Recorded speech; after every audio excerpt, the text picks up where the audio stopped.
చంద్రబాబు నాయుడు గారి నేతృత్వంలో కూటమి ప్రభుత్వం అధికారంలోకి వచ్చి నెల రోజులు దాటిపోయింది.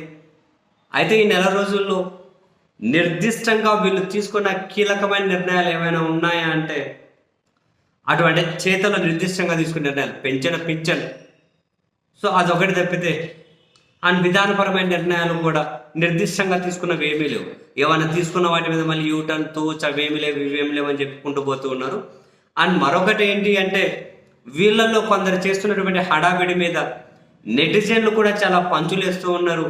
మాజీ బ్యూరోక్రాట్లు కూడా మనం చూసాం.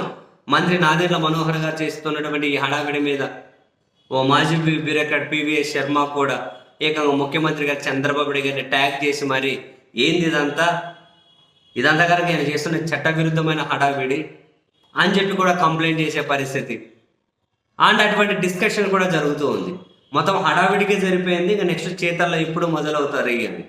మీరు పవన్ కళ్యాణ్ గారిని చూడండి, డీజీపీని కలిశారు, చీఫ్ సెక్రటరీని కలిశారు, కలెక్టర్లతో మీటింగ్ అన్నారు, అధికారులతో మీటింగ్ అన్నారు. నిర్దిష్టంగా అదిగో ఈ నిర్ణయం తీసుకున్నాం, దీనికి ఇంత నిధులు కేటాయిస్తున్నాం అన్నది లేదు. ఉందా సమీక్షలో? ఇది తప్ప ఎవరైనా చంద్రబాబు నాయుడు గారు వచ్చిన పరిస్థితి శ్వేతపత్రాలని చెప్పి ఇప్పటి వరకు ఉన్న సర్కారు మీద బురద జల్లుడు కార్యక్రమం తప్ప ఏమైనా ఉందా?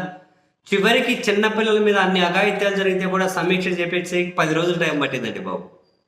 ఇటువంటి వాటి మీద ఒక నిర్ణయం తీసుకొని, నిర్ణయం అంటే ఆ కుటుంబాలను కాసేంత ఆడుకోవాలి, ధైర్యం చెప్పాలి, పరామర్శించాలి, ఈ నిర్ణయం తీసుకొని 10 రోజులు పట్టింది.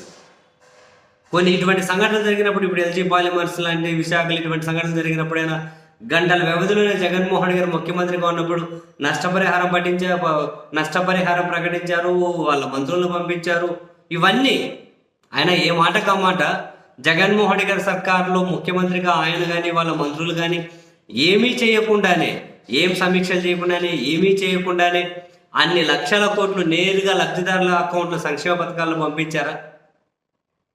ముఖ్యమంత్రి గారు ఏమీ చేయకుండానే, ఆర్థిక శాఖ మంత్రి గారు ఏమీ చేయకుండానే, సమీక్షలు చేయకుండానే అంతా వాళ్ళు కరెక్ట్గా ఫ్రేమ్ చేసుకోకుండానే అన్ని లక్షల కోట్లు పంపించారా? విద్యాశాఖ మంత్రి గారితో ముఖ్యమంత్రి గారు వీళ్ళు కోఆర్డినేట్ చేసుకొని సమీక్షలు చేయకుండానే నాడు నేడు కింద అంత స్కూళ్ళ రూపురేఖలు మారిపోయాయా? పిల్లలకు భోజనం ఇచ్చారా? స్కూల్ బ్యాగులు ఇచ్చారా? బట్టలు ఇచ్చారా? అమ్మఒడి ఇచ్చారా? ఇంత పెద్ద పని విజయవంతంగా చేయలేదా? వాళ్ళు ఏమీ సమీక్షలు చేయకుండానే ఎక్కడైనా ఇంత హడావిడి కనిపించినా ఇదిగో ఈ సమీక్ష, ఆ సమీక్ష, అధికారులు ఇవేమీ లేదు. వాళ్ళ యాక్షన్స్ ఒకటి మాట్లాడుతూ ఉండే. వైద్య ఆరోగ్య శాఖ మంత్రి సమీక్షలు చేయకుండానే వాళ్ళతో ముఖ్యమంత్రి గారు సమీక్షలు చేసి కోఆర్డినేట్ చేసి ఆదేశాలు ఇవ్వకుండానే నాడు నేడికింది అన్ని ఆసుపత్రులు మారినా, అన్ని మెడికల్ కాలేజ్ నిర్మాణం జరిగినా, ఏదైనా వరుస పెట్టి ఏ మంత్రి గురించి మాట్లాడుకున్నా, ఏ పౌర సరఫరాల శాఖ మంత్రిగా ఉన్నప్పుడు ఆయనతోటి ఏం సమీక్ష జరిపి ఏమీ చేయకుండానే ఆయన ఈ రేషన్ దుకాణాల దగ్గర నుంచి వాహనాలు తీసుకొని నేరుగా ఇళ్ళ దగ్గరికి వెళ్ళి రేషన్ బియ్యం ఇచ్చేసి వచ్చారా? ఇవన్నీ కూడా వాళ్ళ పనులే కనిపించాయి.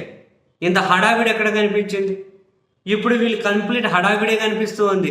హడావిడి మీద ఎక్కువ పంచులు వేసుకునే వరకు పోతూ ఉన్నాయి. మరి వీళ్ళు ఇప్పటికైనా ఈ హడావిడిని తగ్గించేసి వీళ్ళ చేతులే కనుక మాట్లాడితే రాష్ట్ర ప్రజలకు కూడా ప్రయోజనమేనబ్బా.